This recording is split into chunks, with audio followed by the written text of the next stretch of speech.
Hey, everyone. Thank you for joining. Welcome to Taco Tuesday. All right, just a little bit of background, folks. I have had this in the works for 9 months in my head. The intros were ready to go. The idea was there. The desire was to be on here every week doing a live stream. And just life and book deadlines and other projects got the better of me. 2025 was a really busy, good year. And I am really going to be focusing in 2026 more on my own content. I've been getting a lot of requests for live streams, been getting requests for new original long form content on YouTube. Thanks to everybody who's come on here over the last year and subscribed to my channel and followed me and shared and liked and commented and all that good stuff. And you've been sitting in the wings for about a year now, waiting for original content. And you've kind of just been getting my reels and my shorts and things. And so thank you so much for patiently waiting. Thank you to everyone who has just recently come over in the last week. Many of you found me through Ezekiel, was just recently on his We Need to Talk channel. So shout out to Ezekiel for hosting me in Atlanta, Georgia, and being such a great guest or interviewer and having me on as his guest. I had a great time. So thanks to everyone who watched that and came over here as the result of watching that. So we are going to get started. And so hi to everyone in the live chat. Thank you for joining. Jay Berry, the rabbinic pastor. Thanks for your comments. And for those who come later and watch this in the archives, I am really hoping that the live chat and the comments get filled up, because this mall world phenomenon that has sort of become a craze lately on social media, for those of us who have experienced it, we all have situations that are similar, that we can share to validate one another, but we all have different experiences too that just add more pieces to the puzzle. So I really want to hear from you. If you have been to the mall world, if you are a graduate of the GATE or the TAG program, what sort of dots have you connected? Let's get a conversation going. So without further ado, let us roll up our sleeves and let's get started. We're going to talk about the mall world. And let me tell you where I first heard of this. I have been having mall world dreams probably for the last 30, maybe even 40 years. I think they started in the 80s for me.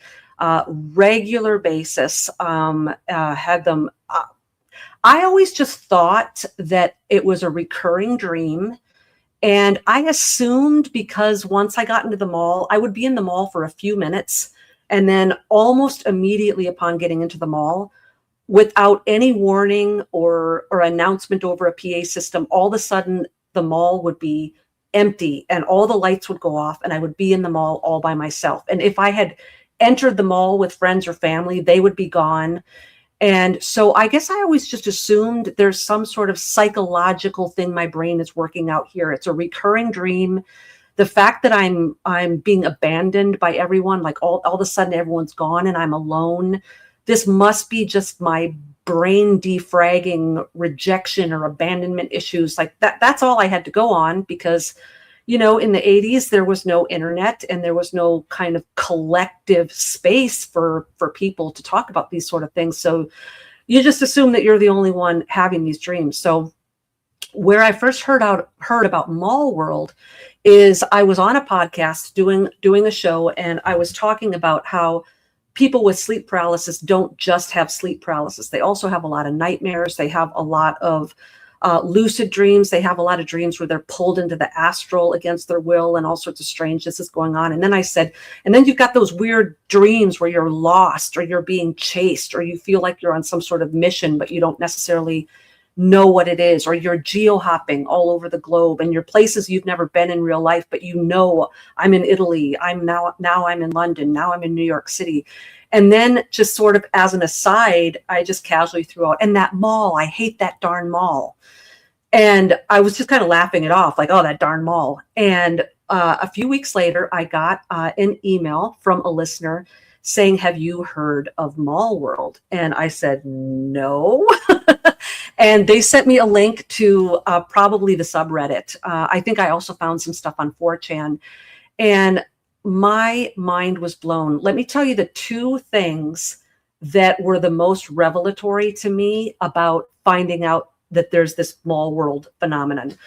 I had no idea that other people were having this dream experience. So that was crazy. And B, I had no idea that all of these weird, bizarre dream locations that I had been to, the amusement park, the weird highways that go up at 90-degree angles and then cut off, the indoor jungle gyms, the schools, the hospitals, the churches, the restaurants, the airports, the hotels. I didn't know that all of those dream spaces were connected, because my mall world experience is the dreams for the most part were compartmentalized. So if I had a mall world dream, I was in the mall the whole time. And if I had an airport dream, I was in the airport the whole time, et cetera, et cetera. And I think partly the reason why for me the dreams were compartmentalized is because I was lost in those spaces. So I couldn't find an exit. And so it wasn't ever where I was exploring beyond that space. So when I found out all these places were connected and all of these wonky, bizarro dreams that I had were actually one dreamscape, it all of a sudden made sense to me. So anyway, I would love to hear from you. What is your mall world experience like? For you, was it compartmentalized? Or did you always know that it was a full map, like an entire neighborhood or city of places? Okay, so what is mall world? A lot of people on here are already going to know what this is, but if you don't, this is just an off-the-cuff, shooting from the hip, layman's definition off the top of my head. As you've probably already gathered, it is a shared collective dreamscape. Some people call it like a collective hallucination. I don't like the word hallucination because hallucination infers delusional thinking. You're seeing something that's not there or something that's not real. And I kind of think that that's sort of like clinical gaslighting. You're telling thousands of people that their experience is all in their head, or they're just making it up, or they just want attention, or it's just some psychological aspect or a brain defrag. And so I think that once thousands of people start sharing an experience where we've all visited these same places, that we at least should start asking some intellectually honest questions instead of just being written off by the white lab coats. Let me tell you, there was a scientist from Johns Hopkins University who basically chalked all of this off to all of human beings have a shared experience in the real world. We go to malls, we go to hospitals, we go to hotels, we go to restaurants. So of course, these places are going to show up in our dreams. Then he also said, it's like people now, because they've heard of it, because they've read about it and seen all the reels, they're all like, oh yeah, I've done that too. So it's almost like this community psychological aspect of wanting to like belong to a community. So they're like, yeah, I've been there. Well, where that is, I think, a little bit of a too overly simplified explanation is we aren't just saying, hey, last night I dreamt I was in a mall. Yeah, I was in a mall too. When we talk to each other, when those of us who have been there talk to each other, we realize that a lot of these places look exactly alike. The street signs are the same. The landscape is the same. The order of where these places connect are the same. There are characters, the dream characters that show up that are the same. A lot of people talk about the trolley driver or, the bellboy at the hotel and things like that. So that's my big thing, guys, whether it's sleep paralysis or paranormal activity, UFO abduction, mall world, any of these sort of fringier things. When we just have this knee-jerk reaction of, oh, it's just this, or oh, it's just that, we're oversimplifying reality. And I just think asking some intellectually honest questions is okay. This idea that the world is stranger than fiction, but anytime someone says something stranger than fiction, they either need to be silenced, mocked, or medicated, right? Is reality stranger than fiction or isn't it? Because if it is stranger than fiction, when people start talking about things that are stranger than fiction, then don't act so surprised. Like it's not rocket science, guys. So anyway, mall world is this collective liminal space that thousands, if not tens of thousands of people have been experiencing and visiting in the dreamscape probably since around the 1980s. I have yet to talk to someone or read of someone that had this experience before the 80s, which is what leads a lot of us to believe that there might be some sort of a simulation involved. There might be technology involved. We're going to talk about some of that coming up. But this shared dream space is a place where we're all kind of seeing the same places and the same faces, and it's also likened unto there can be tons of other people there that you see, but there's not a lot of interaction. You're not really talking to each other. You're not comparing notes. You're not able to really communicate with the people.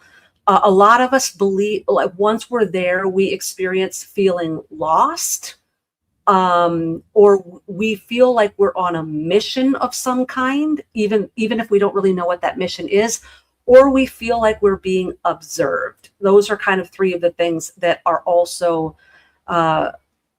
earmarks of being in the mall world simulation. So let's talk about some things. What is the mall world really? Okay, we know what the white lab coats are telling us.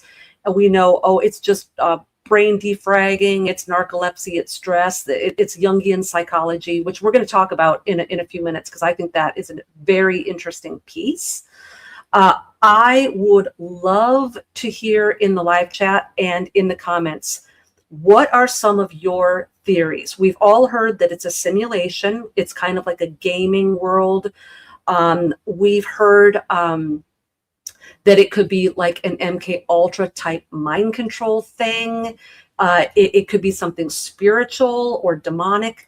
I'm going to give you a few of my theories. And by theory, I'm not saying that I even think that these things are necessarily true. These are some of the things that have crossed my mind that I've thought, now that would be interesting. I wonder. So I'm not presenting this to you as a conclusion.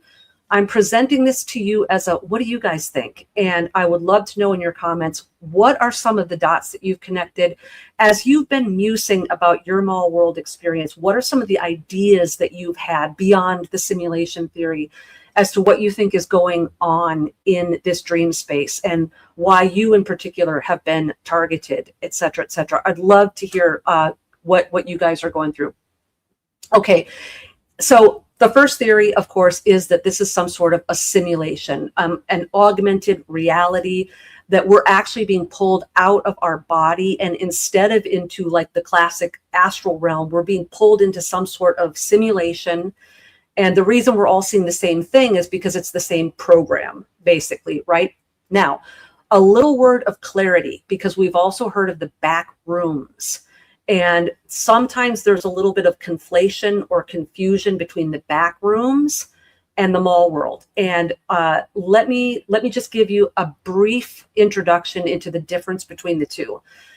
The back rooms is a fictional universe, and the mall world is not technically a part of the backroom canon. However, they do share one very strong conceptual relationship, and that is, in the back rooms, level 33 is the infinite mall.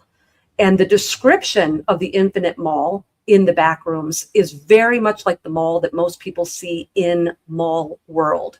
It is in a corrosive state.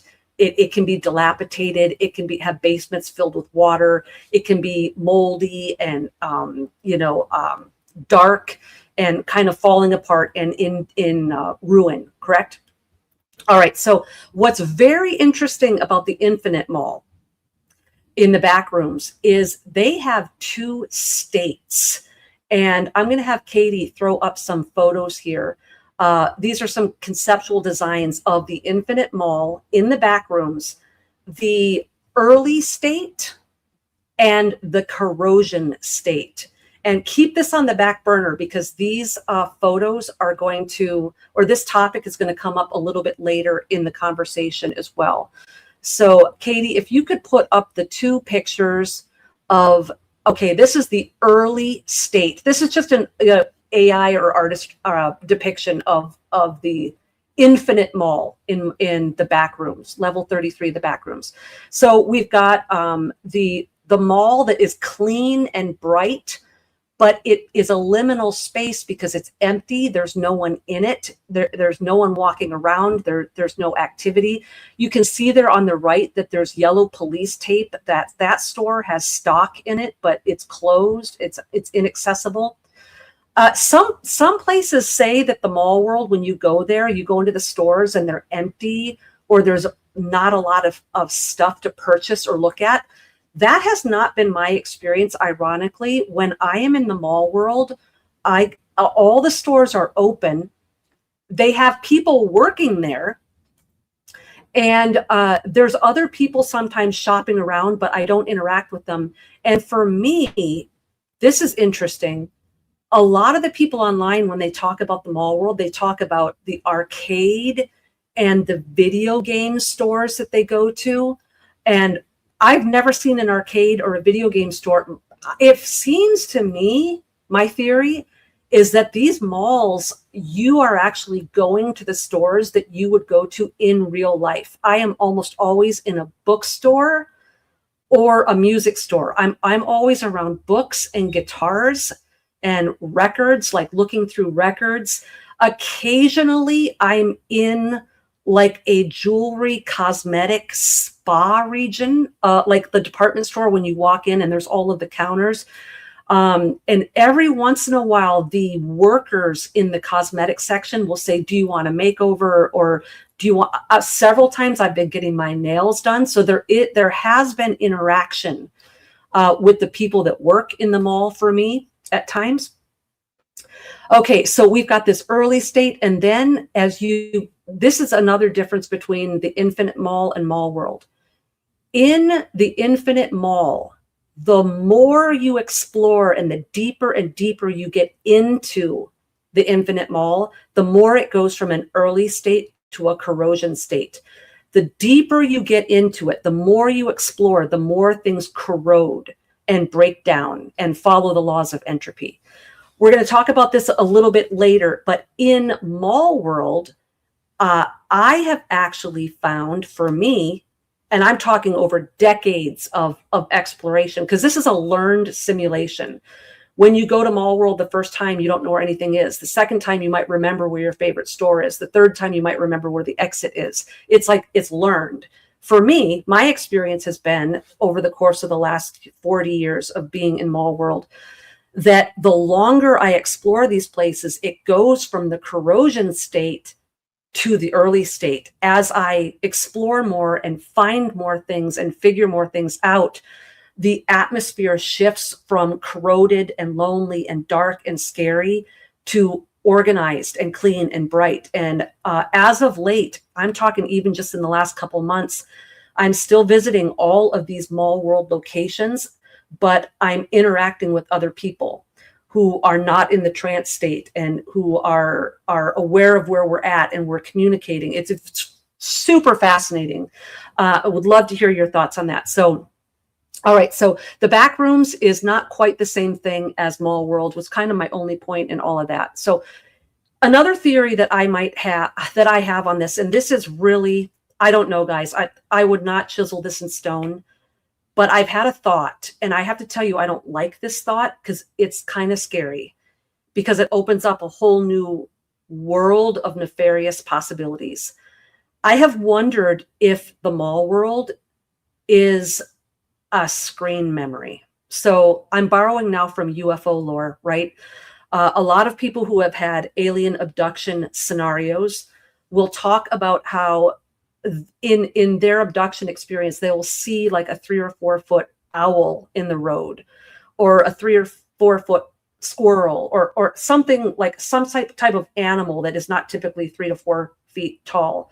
But when they go into regression or hypnosis and they are retelling the story in a different frame of mind, a different state of consciousness, the 3 or 4 foot owl now becomes the alien gray, because the owl was a screen memory. The owl was a cloaking device that the gray was using, so that when you come back into reality, you come back into the physical realm, you remember details of the scenario, but you don't remember that the 3 or 4 foot being that you were dealing with was actually a gray. You're remembering it as an owl or some other thing. So I have this, I don't even want to call it a theory, but I had this stray thought one day. For those of you who have had a lot of sleep paralysis or a lot of astral abduction, you're pulled out of your sleep in the REM state and you're brought into the astral realm. You will recognize that when you wake up, there are aspects of that dream that you forget. You remember things, but you don't remember the faces of what the people you were talking with looked like. You don't remember their names, even though you know that you were told the names. It's sort of this fragmented memory. And there are screen memories for people who have sleep paralysis. A lot of people with sleep paralysis think that they're waking up in their bedroom, but many of us will report, I don't think we're quite fully awake in our bedroom yet, because there's always a glitch in your bedroom. The door is on the wrong wall, or your bedspread's a different color, or there's a cat in the room and you don't have a cat, something like that. There's always this glitch. And I think it's because you're seeing a screen memory. You are being put, kind of lulled into a false sense of safety, even though you don't feel safe because something terrifying is going on. But at least you feel like, okay, I'm awake and I'm in my room. But you really aren't in many cases. You are still in this astral realm, interacting with God knows what, doing God knows what. And it's just this massive cloaking device where I don't know if they're hacking your visual cortex or what they're doing, but you're waking up with a memory of what you saw and did that is different from where you actually were and what you actually did. So part of me has thought this would be really scary if the mall world was actually just some sort of grand detailed distraction, some sort of simulation running over, like a program running over the real program in the background. If this is just a screen memory where we wake up and we remember walking through a mall, but we are really in the astral realm, interacting with spiritual entities and being lulled into whatever sort of deceptive thing they're up to. And the reason why I'm sort of musing this way is Robert Monroe, who we'll talk about a little bit in this. Robert Monroe, the father of modern astral projection, he certainly didn't discover it by any means. He rediscovered it in modern times. But Robert Monroe talks about how when you have these out-of-body experiences in your sleep, you get yourself into these altered states of consciousness and you're able to astral project. He said that one of the ways you can differentiate a normal dream from an astral projection scenario where you were actually out of your body is you will have a dream upon waking that you are in a parking lot or a parking ramp and you cannot find your car. And you're desperately going down all the aisles and you can't find your car. You can't remember where you parked. The car isn't where you know it was parked. And he said that this is sort of a brain interpretation of your soul or your spirit wanting to get back into the body, because a car is a vehicle. And when we get in that vehicle, it takes us where we want to go. We travel with it. Our body is a vehicle. Our soul or our spirit is in our body, and our soul travels around in a flesh vehicle. And so this dream where we're frantically trying to find our car is the brain's way of visualizing or caricaturizing the soul now realizing I got to get up, I got to get back in the body. And it's this little bit of anxiety that you're having upon waking when you're coming out of an astral experience.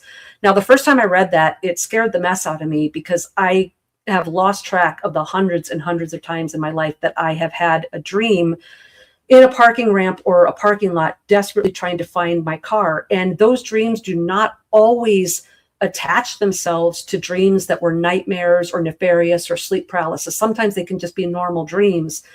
But now that I know that, sometimes upon waking, I'll evaluate the dream that it was attached to, and I'll realize, that did have some of the earmarks of some of the more nefarious dreams. Were you lulled over a threshold? Were there dream characters that were sketchy?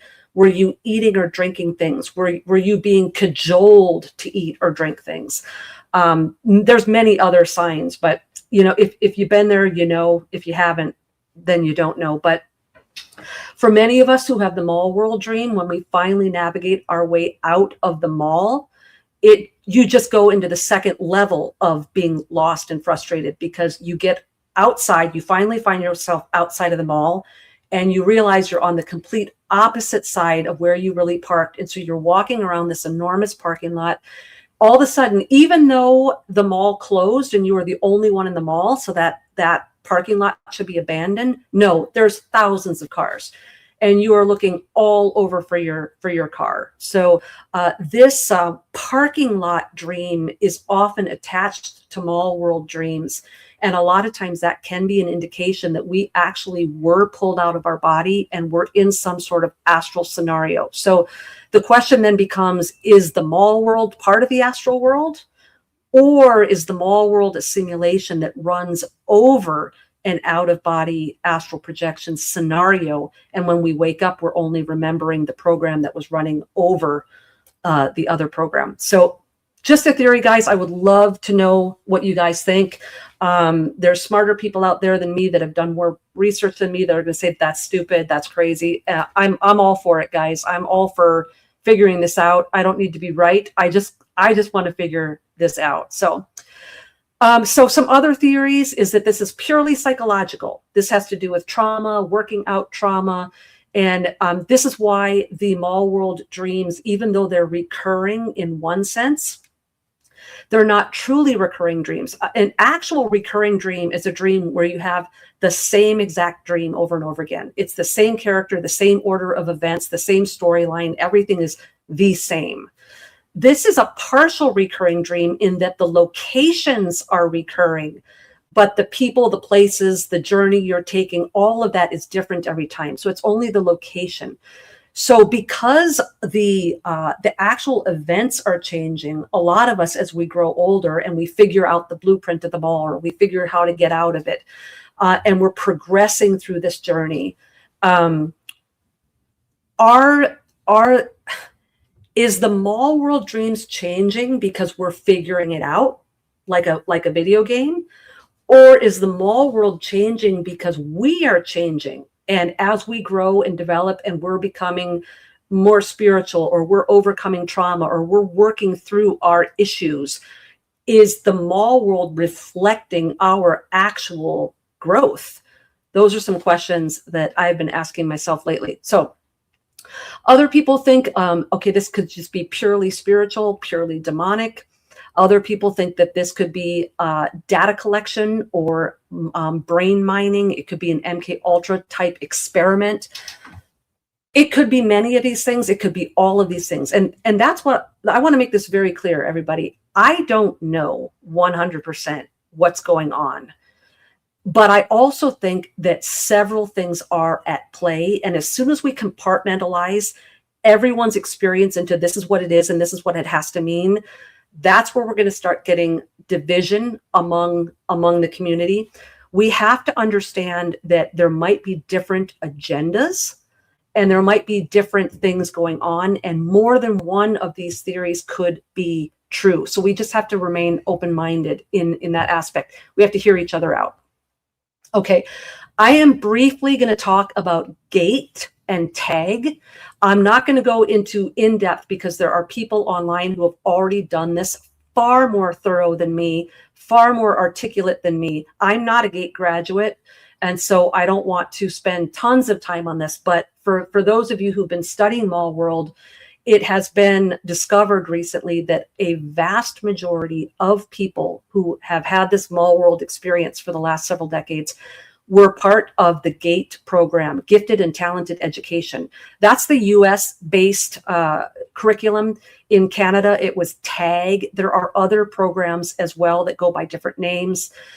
And so the Gifted and Talented Education Program had projects and activities that focused on acceleration, depth, complexity, novelty. Those were actually the 4 pillars of education, okay? Acceleration, depth, complexity, and novelty. Now, a lot of people are now speculating that the children that were targeted for GATE were neurodivergent. But we also see that children with high IQ were targeted. Children with potentially spiritual gifts were targeted. Creativity, leadership capabilities, and then these are the 2 weird ones, guys.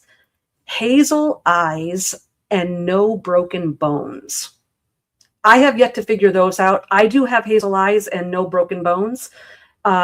Anyone who has more clarity on that, please comment. That is fascinating to me. So for those of you who were not part of GATE or TAG or an educational program where you were actually pulled out of your classroom in school or did after school activities or field trips, you don't remember the standardized testing or the hearing tests or the ESP-driven cards, the Robert Monroe videos, all of that. I have come to learn that children's hospitals and children's homes, orphanages, things like that, also had programs that were not called GATE. And these were very covert. And a lot of times the children and the parents had no idea that this was going on at all. And so while I am not a GATE graduate, I very much believe that I was immersed in this pool of people through Children's Hospital, where I spent the first 15 years of my life, from 10 days old up until 15, where all of my surgeries were happening. I did the standardized testing. I had the hearing testing.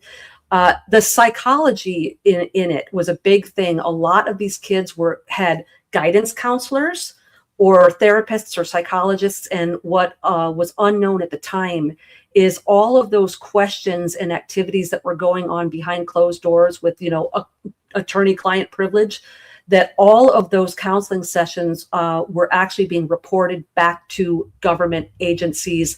Department of Education is what it's called now. It wasn't necessarily always called that, but it was being reported back to those agencies and to CIA-funded programs. So I think where I probably got excused from a lot of the deeper level stuff that a lot of GATE graduates talk about is when my team of doctors approached my parents and wanted them to sign a form permitting them to give me free counseling with a psychologist once or twice a week.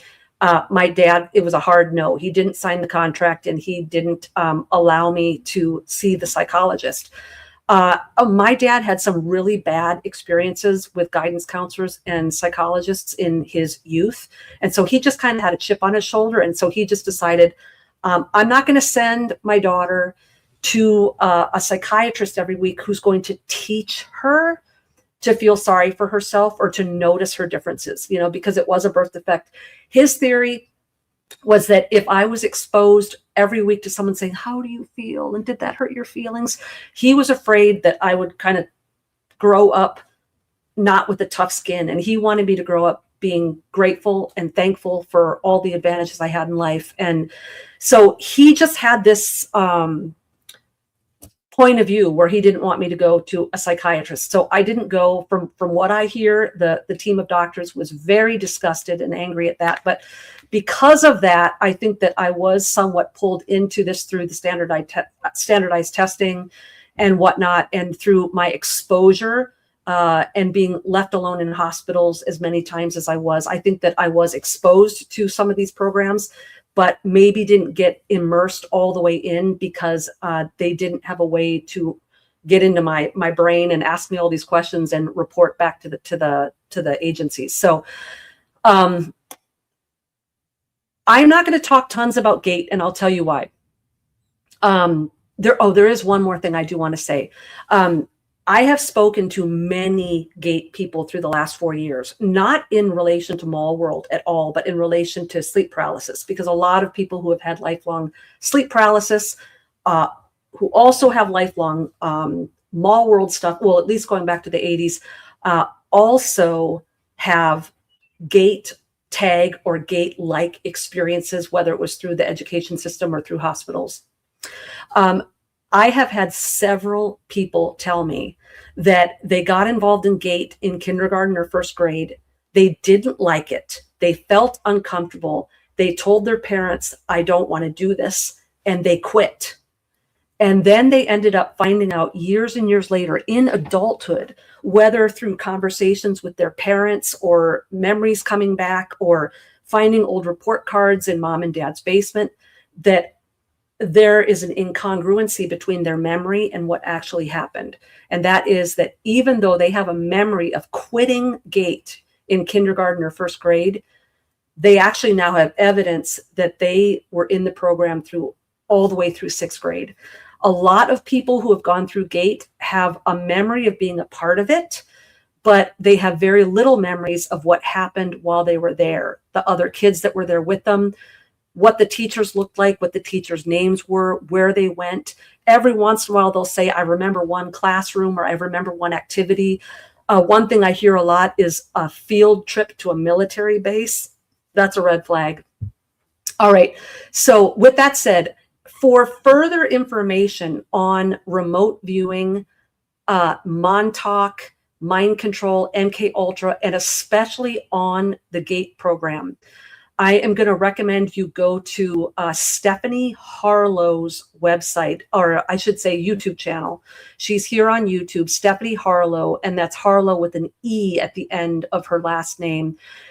She is well researched and does deep dives into these programs, into Robert Monroe, into the CIA, into MK Ultra, into Montauk, and she's extremely articulate. So if you are a GATE graduate and you want to know more, I would suggest prayerfully going into it because her information is so thorough, it may be triggering, it may bring back a flood of memories. And if you're not prepared to remember everything that was possibly involved there, you might want to think about that.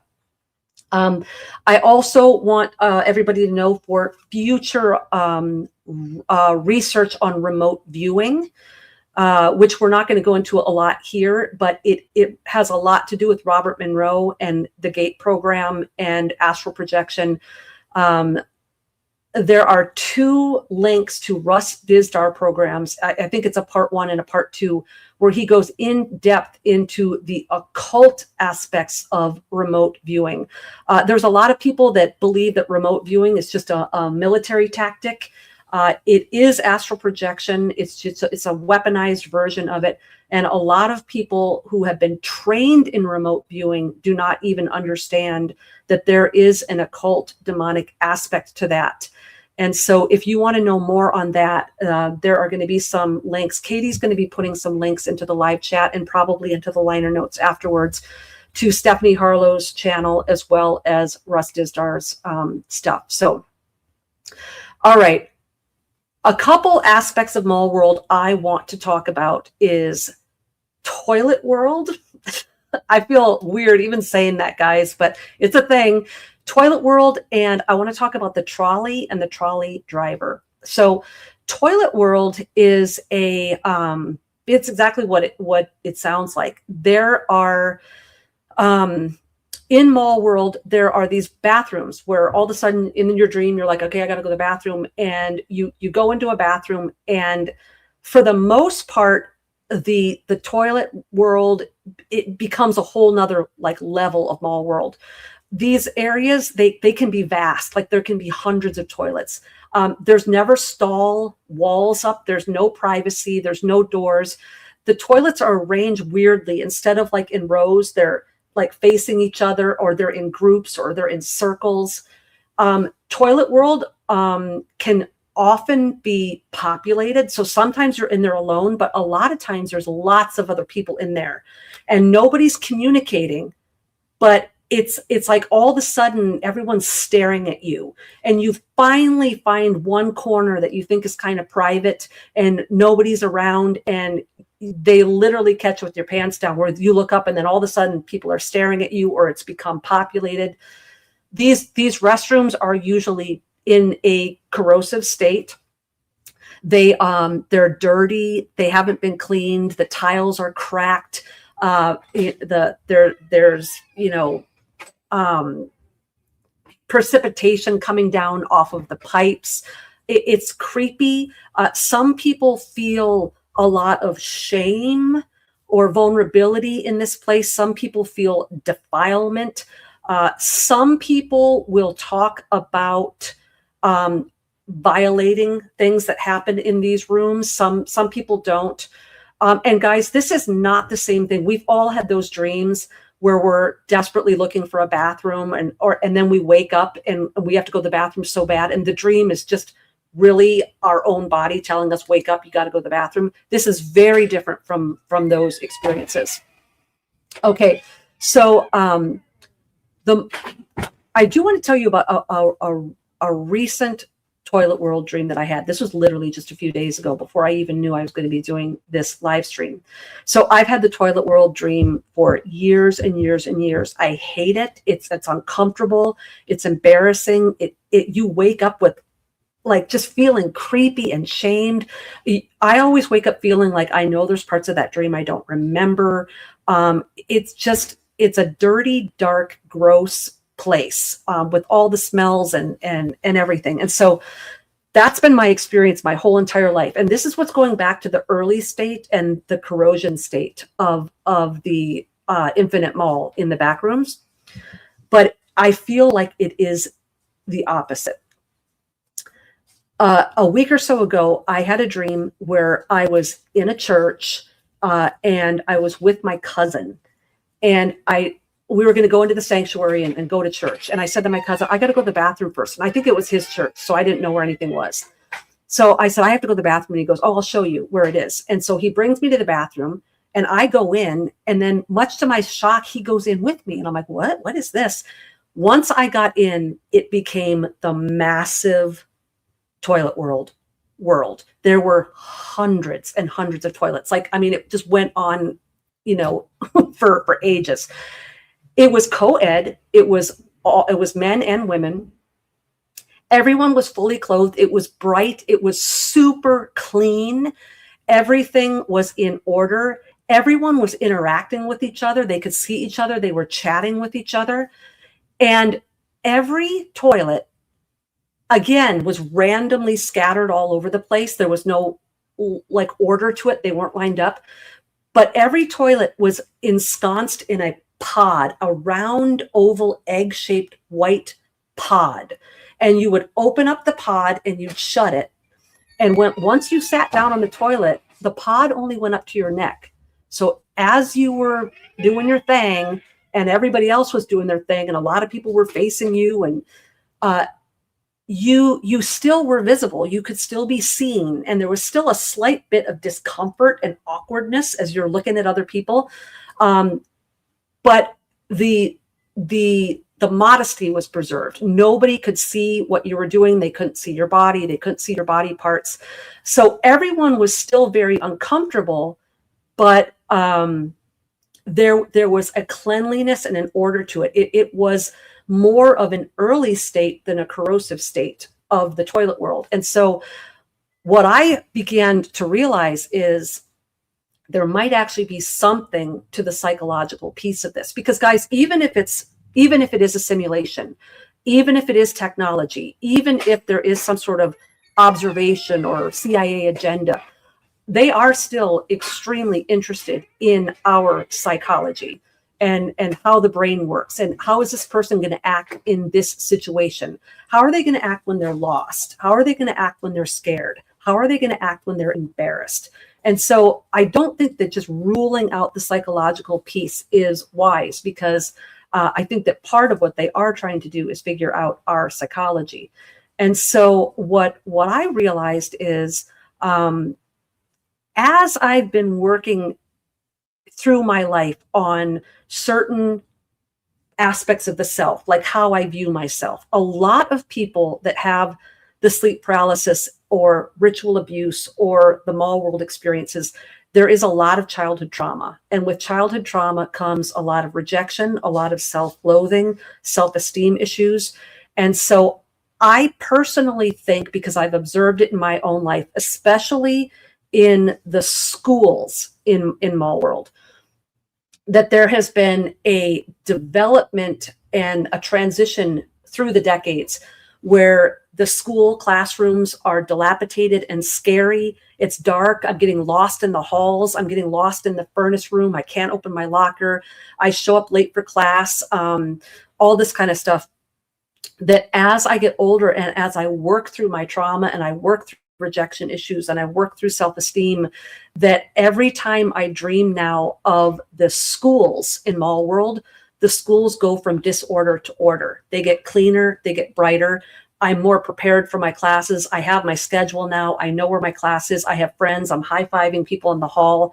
So I actually find that unlike the back rooms, which follows entropy, where it goes from order to disorder, I find that as we navigate through the mall world, if we're progressing in our real life, that the progression through the mall world becomes from chaos to order, not order to chaos. And I think for those of you that go through the mall world and you're sort of enjoying the process of finding the deeper, darker, more nefarious places, and you're kind of trapped in all of these dark places, really examine that, because I do think that the mall world in a way does reflect where we are in the real world by way of our mental health. More on that in a bit. So toilet world in the Jungian psychology, the sort of the textbook clinical explanation of toilet world is that this toilet world will reflect how you perceive you're being observed by those around you. So wherever we're at, whether we're online or we're at school or we're at work, we're at church, even amongst our own family, whether we realize it or not, we're always on a subconscious level. On one level, we're talking and communicating with someone, but then we've got this subconscious level, like, I wonder how I'm coming off. I wonder if I'm being understood. I wonder if this person's staring at me. Does this person think I'm ugly? Does this person think I'm beautiful? Is this person attracted to me? Does this person think I'm stupid? Does this person buy into what I just said? Like, we have all of these questions about how we are being observed. And so the Jungian explanation of toilet world is your experience in toilet world is giving you your fingers on the pulse of where you think, how you think you're being observed by the outside world. So if you're coming into toilet world and you're seeing shame and filth and people sneering at you and staring at you, that might be a reflection of your self-esteem and how people are looking at you or what you think of yourself. And if that's true, if there's even like a minuscule bit of that that's true, I'm really encouraged, because at the time that I had this brand new, never before toilet world dream where it was different, everything was clean and sanitized and safe. I wasn't being fully exposed, but I haven't fully arrived, because if I fully arrived, I would go into a bathroom where there was a stall and I could lock the door and nobody knew I was there, right? So the fact that I was there, but there were also men in there and you could still see my face. It wasn't 100% privacy. And so it caused me to question, I wonder if I've progressed in the way that I think I'm being perceived by others. And to tell you the truth, guys, I think that I have. And let me tell you why. I spent my whole life very antisocial, very isolated. I was a very private person. Even with my friends, I didn't share a lot. I kind of kept my cards close to the vest because it was a self-protective measure. I didn't want to be made fun of. I didn't want to be corrected. I didn't want to be rejected. I didn't want to be abandoned. And so I just did everything in my power to make sure I could insulate myself from further hurt. So as you can all imagine, having somewhat of a public face now where I'm on podcasts and on video and doing things like this, I've now done what I've always dreaded and feared. If I go online and everybody sees what I look like, the comments are all going to be all these things I got in my childhood. You know, it's going to be rejection. It's going to be, you know, comments about the way I look. And now that I've been online for a good 4 years or so, I'm reading enough comments to realize that that's not the way people are perceiving me, and that this idea in my head that I've always had about what people must be thinking when they look at me or they listen to me talk. I'm realizing now that my assumption of people's perception of me is way off, and it's been off in a good way. And so I kind of wonder, did this recent toilet world experience, was it a reflection of some personal growth where I'm still exposed? I'm still putting myself out there. I'm still vulnerable. You can still see my face and you can still comment on it. But I feel that I have been protected from some of the things that would bring me greater shame or embarrassment. So I'm just musing. Is this ringing a bell with anyone? Is this resonating with any of you? All right. Another thing that I want to bring up is the trolley driver. And I'm just checking my time here. We're already at an hour. And here's what I'm going to do, folks. I don't want to inundate you with 2-3 hours of a live stream. I want to kind of keep it to an hour, hour and a half. And after I get the foundation of this stuff down, we're going to get into some really deep psychological, conspiratorial, technological, quantum, and biblical interpretations of what I think is going on. And I don't want to rush through them.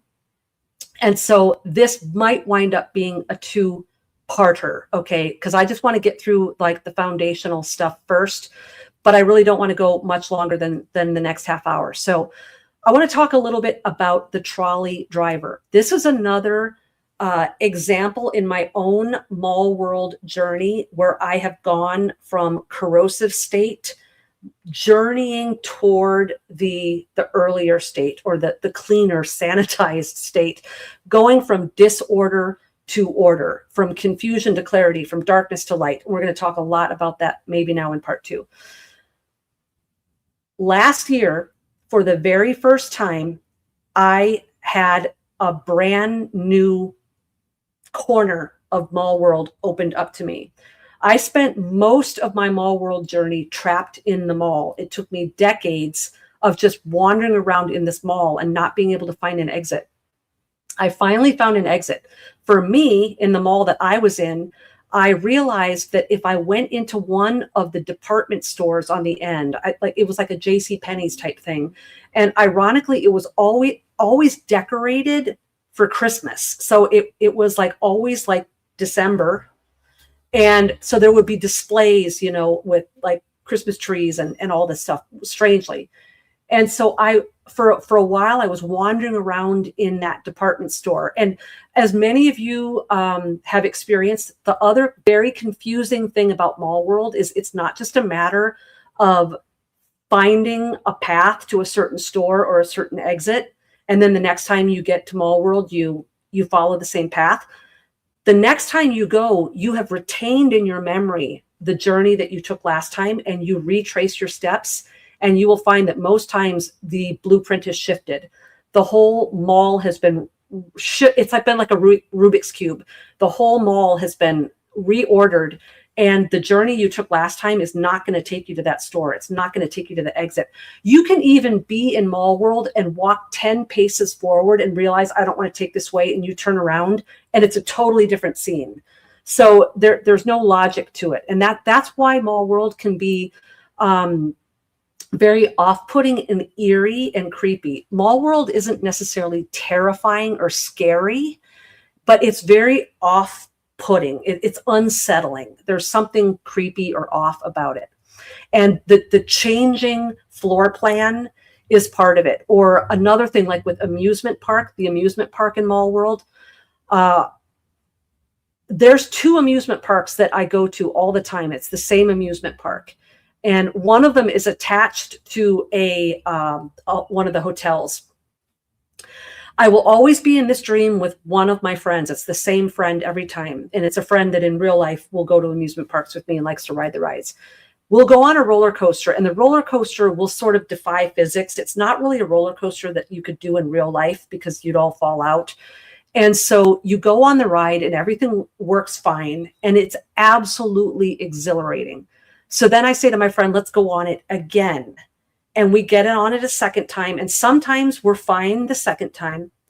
But then I'll say, let's go on it again. And by the third time, when I get on the roller coaster, it is completely changed. There's more loops, there's more turns, there's more death-defying hangs.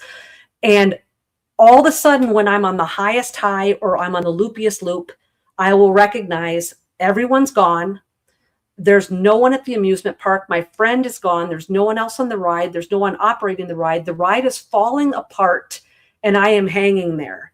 I will also have this dream on the highway. There's a highway with certain cloverleaf exits and things where I'll be driving somewhere and it's the same dream. It's the same highway.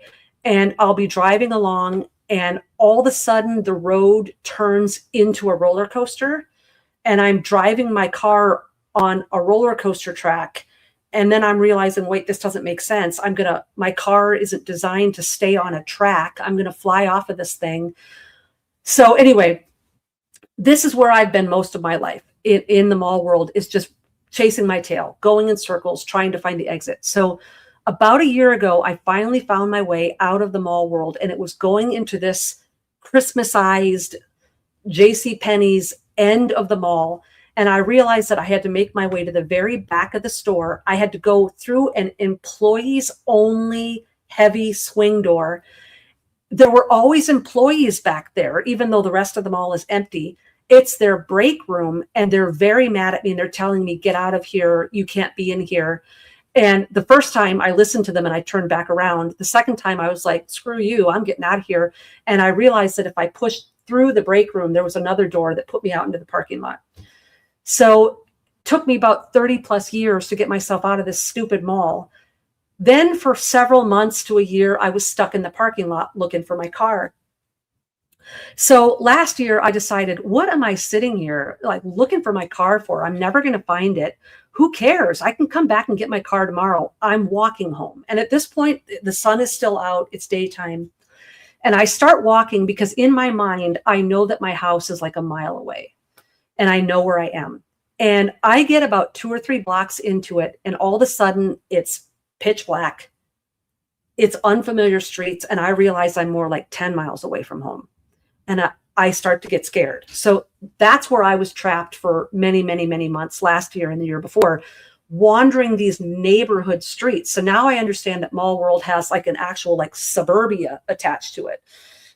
It's kind of more like, for me, like an uptown area where, you know, you've got housing, like row housing and houses and like some neighborhood streets. But it's got all of the stuff like the restaurants and kind of the hipster cafes and things like that. But everything's closed. Sometimes there will be sinister people coming at me from coming the other direction, and I'll get scared, like, am I safe? But again, there's no communication between the people. So what ended up happening about a year ago is I found one place on a corner. It was a corner cafe. It was an Irish pub, and I never went all the way inside, but it was on a corner. And so there's this tiled portico area where the hostess with the hostess stand is outside, but under this overhang. And so the first time I had the dream, there was a couple girls working there at the hostess station, and I could hear music and noise and chatter from inside, but I never went inside. I very desperately panicked, but also relieved, said, can I use your phone? Because most of us, as you understand, in Mall World, you either don't have your phone, you can't find your phone, or you have your phone and you cannot complete the dial. In this case, I don't have the phone. I ask them if I can use their phone, and they tell me, we don't have a phone. And I remember thinking, that's really weird. Where in the world do you go with where someone doesn't have a phone? And I'm like, well, I'm lost and it's dark and I'm miles from home. And so the first time I had this dream, the girl said, oh, well, we have a sober cab service. It's free. you just go right out there on the sidewalk and just wait. And a guy will pick you up and for free and he'll take you wherever you want. And I was like, so relieved. I was like, okay. And I went out and it had kind of like one of those circular bus stop signs. The first time I dreamt this, I stood and stood and stood and stood and nobody ever came. The second time I had the dream, I was wandering the streets and it got dark and I remembered I'm finding the Irish pub. I found the Irish pub. I asked them again if I could use their phone and they said, we don't have a phone here. And I said, oh, that's right. I remember now. But don't you have like a sober cab service? She goes, yep, he's right out there. He should be coming.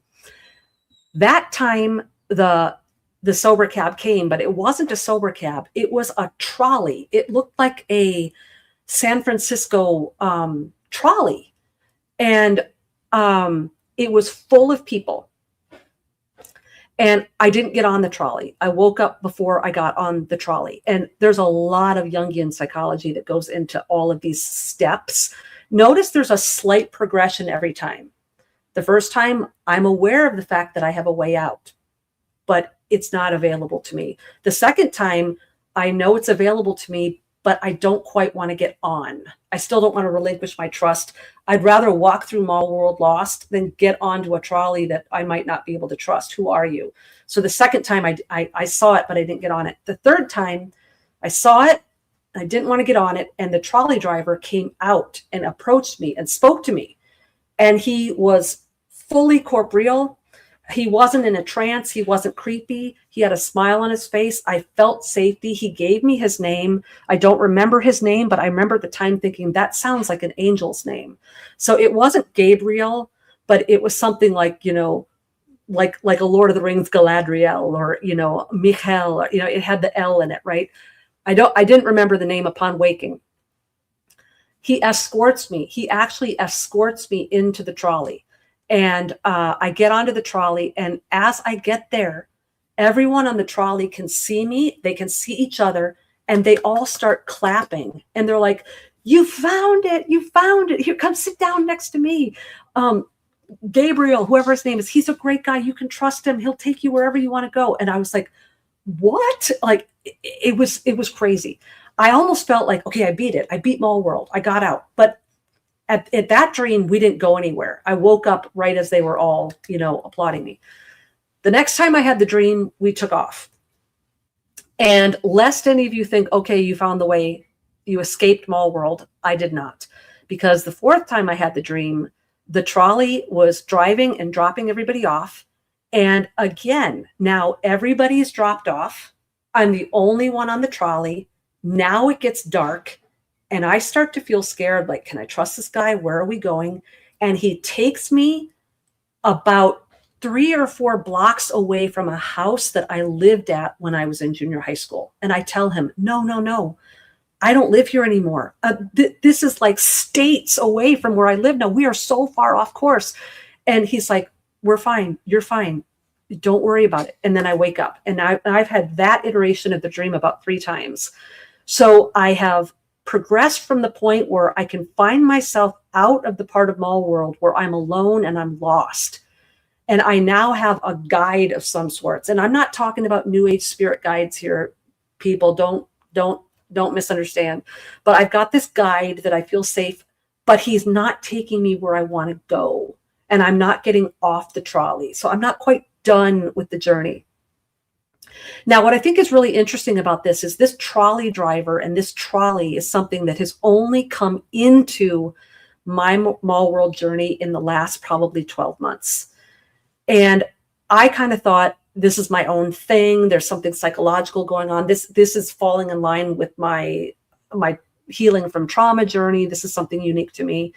So the other day I went into ChatGPT and I was curious and I said, what is Mall World? Because I wanted to make sure, like, are we on the same page? We know what Mall World is. Okay. And then I said, do people experience a trolley or a trolley driver? And I didn't give any of my details. And it came back, and not only did it allege that numerous other people had experienced a trolley or a trolley driver, but it listed bullet points of all of the things that I've just expressed. The trolley driver seems really nice and trustworthy and safe. He gives his name, but upon waking, the name is not remembered. But people have a sense that his name is ancient or angelic. It blew my mind, guys. I thought, what is going on? And that's why when these lab coats say, oh, everybody dreams about a mall, everybody dreams about everybody dreams about getting on a bus with the bus driver. These are some really specific details, right? So anyway, I had kind of mentioned that, hey, once you get on this trolley and people are applauding you and saying you made it, and the trolley driver's a nice guy and he's going to drive you to your house, you do kind of have this sense of relief. You are still in mall world, but it is less oppressive and frightening. There's a little bit more order to it. But I want to talk a little bit about exit versus transition. But I also want to be very careful, because for those of you who are well versed in Robert Monroe, who talked about astral projection, he talked about how when you go up into the astral, you never exit it. You only transition into deeper and deeper levels or higher and higher levels, right? And a year before he died, he even started talking about how death is just another gate in this astral exploration. And so even when you die, whether you're a New Ager, whether you're talking astral projection, whether you're talking biblical Christianity, all of us do have the sense that death is the end of one reality, but you're actually just transitioning to another reality. So you're never exiting, you're just transitioning. And so I just want to make it clear, I am not talking about some New Age or astral thing where we're transitioning into higher vibrational states or we're ascending. I'm not talking about any of that. What I'm talking about is this dream simulation that even when we think that we have exited it, hey, I got out of the mall, I got out of the parking lot, I got out of the neighborhood, I've got a trolley now bringing me up to the door of a familiar place in the real world where I really lived. And I did think for about 6 months, I escaped mall world. I'm not going to have mall world dreams anymore. And I didn't have mall world dreams for about 6 months. But now what's been happening in the last month is I am on a regular basis visiting all of the same mall world areas, but I'm having a different experience. It is moving from disorder into order. It's moving from darkness into light, bright, clean spaces. It's moving from being alone or with nefarious shadow people to being with other people and familiar faces and talking and communicating and laughing. There is a progression. And so some of the categories that I kind of want to create for you with Mall World is you go from being lost inside the structure to becoming oriented within it. You go from being fearful or confused inside of the structure to now having discernment or clarity. You go from having no control to all of a sudden having more control. I would love to know your experience. When I am in a nightmare, a sleep paralysis scenario, or an astral abduction scenario, I am usually lucid where I can say, I don't want to be here. I want to wake up in the name of Jesus. Or if I'm trapped somewhere, I can say, I need a car, or I need an unlocked door. And I can begin to kind of control it so that I can get out. And I find that in Mall World, I'm never lucid. I don't ever have an inkling that I can do something to help myself out of there. I don't believe I've ever had a Mall World dream where I've said in the name of Jesus. Like it's like that part of my brain is completely, I can't access it. And I wake up and I'm like, I spent the whole night trapped in that stupid mall again. Like, why didn't I do this? Why didn't I do that? But I seem to not have any control. Whereas as things progress, I still don't have lucidity or control, but I do have more autonomy within the structure, if that makes sense. So where this led me in my research, and I'm just checking my time here again here. We've only got about 20 minutes, so I don't know how far we're going to get here, but maybe this will leave us on a nice, interesting note, because I'm telling you, the stuff that we're going to talk about next week, we're getting in depth. So kind of where I wanted to go with this, everybody, my direction. If you're interested in Mall World, the structure of it, the blueprint of it, the maps, the locations, the experiences, the dream characters, that's everywhere. If you go to Reddit, TikTok, YouTube, there's all sorts of reels and shorts now, YouTube channels where people are talking about this. So if you kind of want to know people's experiences, or you just kind of want to talk about Mall World itself, that's out there. That's out there for you to find. So what I want to do with this conversation is I want to get into I want to roll up my sleeves and get my arms all the way up to the elbows in Gook. I want to talk about what are the psychological aspects of this? What are the spiritual or nefarious aspects of this? What are the technological aspects of this? What are the perhaps higher level agendas going on? Let's talk about the simulation. But I really want to get into the Jungian psychology, and I really want to get into the biblical way to look at Mall World. And when I started doing that research, for me, it blew my mind. And so that's where we're headed.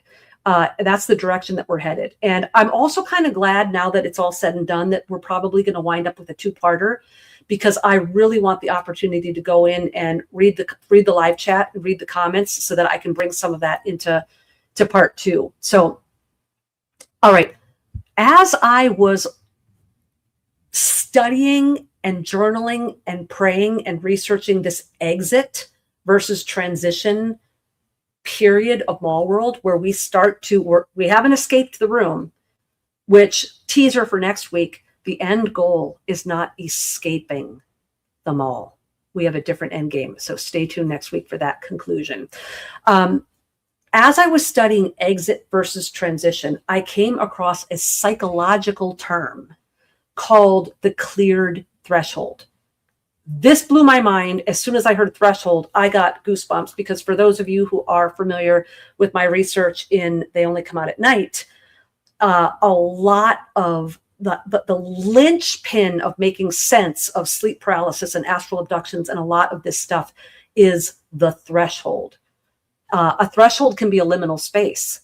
A liminal space can be a gate, which is really interesting that the GATE program was called GATE. There might be a double entendre there. So let's talk for a minute about what this cleared threshold is. All right. The cleared threshold, I'm reading this now, guys. A cleared threshold is a symbolic phrase used in psychology, mythology, and contemplative language to describe a liminal space that is no longer obstructed or threatening. So is the goal of Mall World to escape the room? Is the goal of Mall Room to dig deeper and deeper and find even more labyrinths and more back rooms and more crazy kooky places? Or is the psychological, emotional, and spiritual goal clearing our threshold? And if so, what does that mean? All right. In dreams and in inner imagery, dream imagery, dreamscapes, etc., thresholds can show up. They show up in our dreams as malls, hallways, bathrooms, stairwells, waiting rooms. Okay. And the more classic liminal spaces that you may or may not see in the dream world, but you will definitely see elsewhere, in horror movies, in sci-fi, in sleep paralysis, in UFO abduction, liminal spaces will be like an actual portal, a door, a window, a well. A well is a liminal space. A crossroads are a liminal space. You get into a lot of the lore of crossroads in Faustian literature, where you sell your soul to the devil and you meet him at the crossroads, because it's a liminal space. And a liminal space is where this veil is thin. You're in an altered state of consciousness, and you can have more easy communication with the spirit realm or the astral realm. And so in dreams, when you see malls and hallways and staircases and waiting rooms and things like that, you are potentially looking at a threshold or a portal. Now, that portal can take you deeper into something more nefarious, or that can actually be the sign of a transition state where you're leveling up, to use gaming terminology, right? Okay, so these can be places of transition, or places of choice or release, where all of a sudden you have more clarity, you have more free will, more autonomy, you have more choices. I have noticed in some of my geo-hopping dreams now, in a lot of my airport dreams in particular, I will say, I don't want to get on this plane, and the dream will end. And so there is more, there's starting to be a little bit more transition in some of these areas. For me, there's areas of Mall World that I've never seen. I've heard there's an aquarium, there's a forest. I haven't been to those places. Some people talk about the ocean. I've had dreams about the ocean, but I've never equated it to Mall World before. I'm not real good in my dreams about remembering to look up and look behind me. A lot can be given away in your dreams if you have the wherewithal to look up or to look behind you. I know I had another dream. It was not a Mall World dream. I had a dream once that was very, very ritual, occult-like. And I was walking in an old church up in a balcony, like hooked elbows with this guy from another country in a very, very elaborate royal sort of costume. And I was looking at the floor because it was so rickety and it was so narrow and my eyes aren't good. And I was afraid I was going to trip or I was going to fall off the balcony. And so I was looking down, and at some point in the dream, there was either an announcement made, because there was many of us doing this. At one point, the guy that was with me either whispered it in my ear or someone said, keep your eyes down, keep your eyes down. And there must have been a little rebellious streak in me at that point where I'm like, keep my eyes down. So I looked up and I saw a massive, I don't know if I'm going to get the term right because I wasn't raised Catholic, a thurible. It's those incense balls that you swing on a chain. It was hooked to the rafters and it was massive. It was like the size of a house, and it was going, and it was like all this incense was like pouring out on top of us. And I'm like, what the what? And I woke up, and then I saw all the imagery, like the walking a red carpet. That has to do with royal bloodlines. It has to do with ancient bloodlines. That's why the Hollywood people walk on the red carpets. They're acknowledging the fact that they are from these ancient bloodlines and that they're the royals and the elites of the world. It was like a wedding procession. It had all of the earmarks. So I knew that I needed to do some prayer work there. So when you look up and you look behind you, you could get some clues as to where you're at. So these spaces, they can be places of transition. Okay.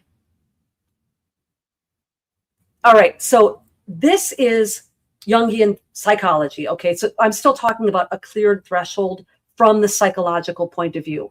Hold on tight. We are going to get into the biblical point of view, and it is exciting, but we're going to be doing that next Tuesday because we don't have time for it, and I do not want to rush through it. So from a Jungian psychological point of view, a cleared threshold means fear has been metabolized, confusion has organized into meaning, avoidance is no longer needed, and your psyche, your heart, your soul, whatever word is most comfortable to you, but this is the Jungian phrase, the psyche is ready to move forward.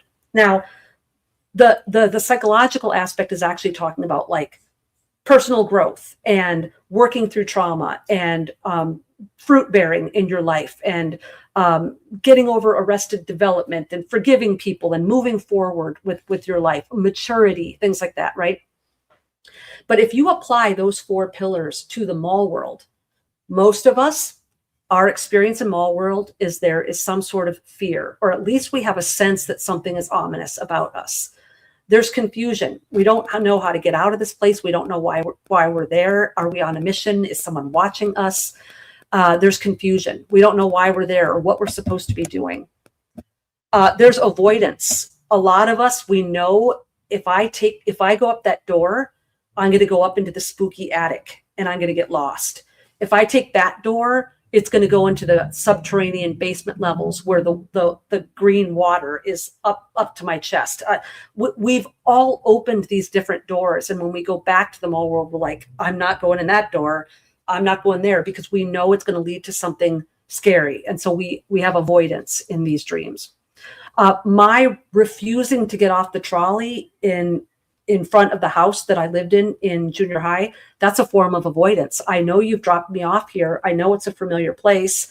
I know my mom and dad will probably be in there, and I know it's probably safe, but I'm not getting off this trolley. I do not live there. I'm not going there. So that is a psychologist would tell me there's something undone in that house. There's something, there's something you need to work on, something that you're avoiding, something you're dissociated from. That would be maybe some of the conclusions that they would draw from that. So the psyche, the soul, whatever, is ready to move forward. So when I look at the toilet dream, for example, if at some point in my life I have a dream where I go into toilet world and it's empty and there's no one in there and everything is clean and all the toilets are in a nice line and they all have stalls and they all have doors and I can go in and I can lock the door and no one's in there, I'm going to feel like, okay, not necessarily that I escaped mall world, but whatever that disorder or that shame or that embarrassment or that defilement that I felt all those years, maybe something's been worked out.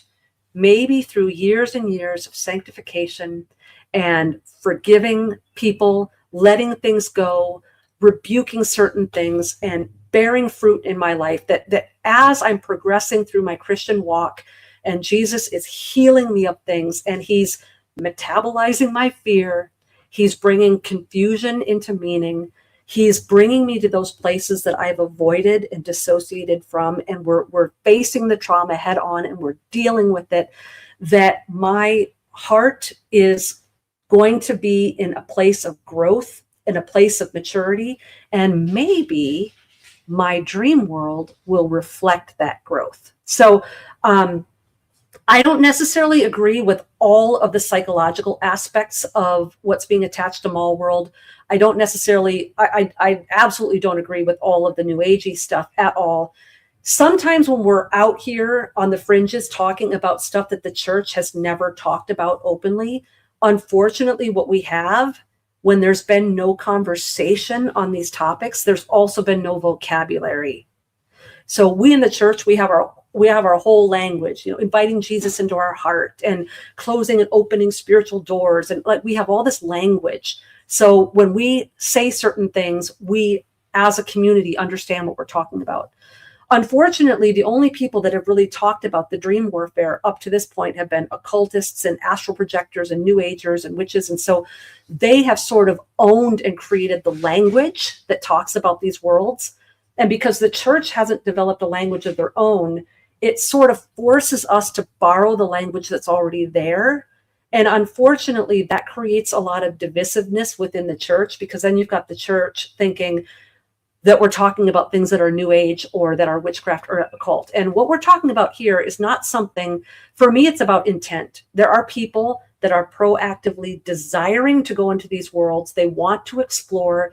They want to get into deeper and deeper and deeper levels of it. And there's people of us who have been dragged here against our will our whole life, and we're trying to figure out what it is and how to get out of it. And so there's a difference there in intent. That's why I differentiate astral projection from astral abduction. And so I just want to be really clear to my fellow brothers and sisters in Christ who are watching this, that I am not encouraging anyone. If you've never been to the mall world, don't look for it. Don't try to find it. This isn't something that is preferable. Real REM and deep sleep is the preferable thing. At night, if your dorsolateral prefrontal cortex is shutting down and you're getting good restorative sleep, That's the ideal. All those of us who are trapped in sleep paralysis and astral abduction and in mall world, that's our goal. That's what we're looking for. We want to get rid of all of this stuff because it's exhausting and it creates a lot of mental and emotional disruption in the waking world. And I will tell you that because these dreams are off-putting and confusing and can consume our brain, a lot of times when we come out of these dream experiences, we are in a fight or flight mode. And there is a lot of cortisol being released in that. And when you're talking about decades and decades of every time I go to sleep, I'm bugged, I'm watched, I'm lost, I'm scared. There's all this tension in your sleep. You're not getting good sleep. You're chronically fatigued. That's now affecting your waking hours. And many of us that have had these experiences over the course of our whole life, by the time we're in our 40s, we develop real debilitating autoimmune diseases because our body, and our thyroid especially, is worn thin from all of the cortisol that is squirting around when we're at sleep at night and we're trying to just get some sleep. So please hear me saying that this is something that I do believe has two sides to it. I believe, like Joseph, who said, what you meant for evil, God meant for good. Romans talks about God can work all things together for good for those who love him, who have been called according to his purposes. So no matter how this started or what the agenda is it quantum? Is it technological? Is it CIA? Is it psychological? Is it demonic? No matter what it is, God can turn it for his glory and for our good, for our healing, for our personal growth. And so if you don't have to deal with this, praise the Lord and don't go looking for it. But if you are experiencing this, and this is really why I want to talk about mall world, I don't want to glorify the world itself. What I want to do is glorify how Jesus Christ can reign supreme through our mall world journeys, and how at the end we can journey through the mall world with him at our side, and being cognizant of biblical truth while we're in those places, and not getting led through portals and gateways and doorways that lead us deeper and deeper into the corrosive state. We want to find the doors. Didn't Jesus even say, I am the door, right? Jesus is literally, let's put that into modern quantum vocabulary. Jesus is saying, I am the portal. I am the door you're looking for. I am the liminal space you're looking for. And when you're in this mall world and there's 1,000 stores and there's 1,000 doors that all are going to lead you deeper and deeper into the matrix, deeper and deeper into the delusion, I'm going to help you find the one door that leads to your fear being metabolized, your confusion turning into meaning and clarity. All of the places that you've avoided and dissociated from, we're going to heal. And we're going to take your heart, your soul, and your mind, and it's going to move forward. And in biblical terms, moving forward means bearing fruit. It means sanctification. It means becoming more and more like Christ, yearning more and more for his presence, coming out of trauma, healing mentally, physically, emotionally. It means going from depression and anxiety to joy. It means from dreading your day and seeing no meaning in your life to excitement about what your future holds here on earth and into eternity. So we've just scratched the surface, guys. This is the tip of the iceberg. Thank you for everyone who joined here live. I've seen the live chat just going here out of the corner of my eye. Thanks to everyone who has left comments, opened up, shared their experiences. Everyone who's going to listen in the archives, thank you so much. Please leave comments. I want this to be a conversation. And join me next week for part 2. And we'll be here again on Tuesday at 1 p.m. Central. And I know it's cliche, guys, but if you can subscribe, sign up for the notifications, share this on your social medias, leave comments, because that is going to put us higher up in the algorithm. And there are people out there that are struggling with this and they have nowhere to go. They don't have any good information. They don't have a support system. They think they're alone in this. And we are moving this conversation from weird and fringy to hope. And that's where we're going to get next week. So if you know anyone who can benefit from this information or who can contribute to the conversation to benefit us, please share that information. Thanks everybody for joining, and I will see you next week.